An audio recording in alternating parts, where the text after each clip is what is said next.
It's the Fat No Mo Show with Crystal Klein. It's the Fat No Mo Show with Crystal Klein. They said not so white. That's about as white as you get. Like sports announcing. Like sports announcing. Yeah. It's the Fat No Mo Show with Crystal Klein. I love it. On this journey, I haven't really discussed the most difficult part, which is loving myself the entire way, regardless of what phase I'm at. And I have a very special guest with me today, Rachel Birchie. Hi, thanks for having me. I'm so glad to be here. Thank you for being on the show. Rachel is the author of MWF Seeking BFF, which is her year-long search for a new best friend. Excellent read, and she's been all over the country promoting this. I'm very proud of you. You are kicking ass, woman. Thank you. So every Wednesday is Research Wednesday.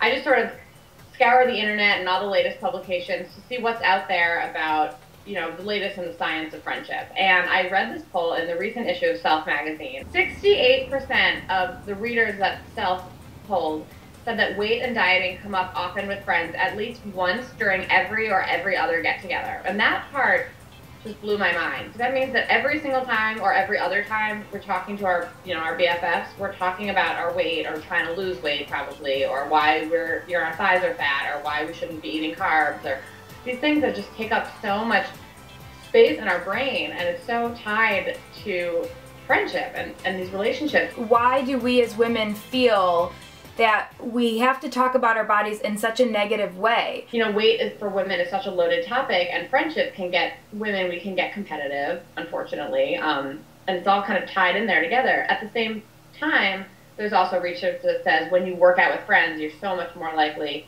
to stick with it and to lose weight, and you'll lose more weight if you work out with a buddy. So it kind of goes both ways. Yeah, and it sounds like you just need to surround yourself with more positive people that support you and love you in either environment, working out, eating right. I am the first to admit that I am totally guilty of this. I'm someone who is very, weight and body conscious. Sometimes I think about it more than I should, absolutely, and I'll bring it up. And then it just gets awkward. It's a very awkward conversation because you don't know what to say. People don't, are you supposed to say, oh no, you look great? Because what if someone does need to lose a little bit of weight? It's uncomfortable to say, oh no, you're skinny. It's always, it's just loaded. It's fraught with emotion. Right, and I'm guilty of that too. I mean, I talk about it so much I made a show about it, I'm going to quote Mean Girls here.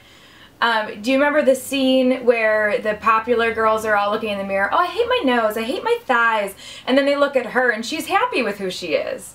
And they all just look at her, they're horrified because she has to say she hates something, otherwise she can't fit in. Exactly. And that happens on not such an obvious level, but with strong, intelligent women. I think sometimes the conversation with friends can feel unproductive because it's just, you spiral into like the self-loathing where you say something and then, oh, I hate, like you said, I hate my nose, I hate my ass, I hate this, I hate that. And suddenly you're all just spiraling and nothing good is coming of it. And then you're still eating nachos while you're saying this. Right. What Self suggests in this article they write is to surround yourself with women who, feel positive and feel good about their bodies and won't bring you down. They call it, being body positive.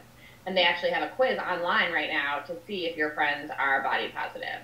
And then maybe even vow to talk about the things that you do like about yourself. Maybe we should shift the whole way that we think about ourselves. Yeah, and I think that is kind of a measure of true friends. My book is largely about how important friendship is for women. No matter if you're married or single, whatever it is, we need friendship on top of everything else. It's really, really important to our health and our happiness, and there's just an incredible amount of research to back that up. And if those relationships are being, pulled down by these negative feelings and things that it's all kind of we're doing to ourselves, I think it's about controlling, what you say and making yourself the best friend you can be, which is to be, body positive, and hope that will continue with your relationships. Thank you so much for being on the show, Rachel. Absolutely, I'm thrilled. I'm a huge fan, as I said, so I'm excited to get to contribute.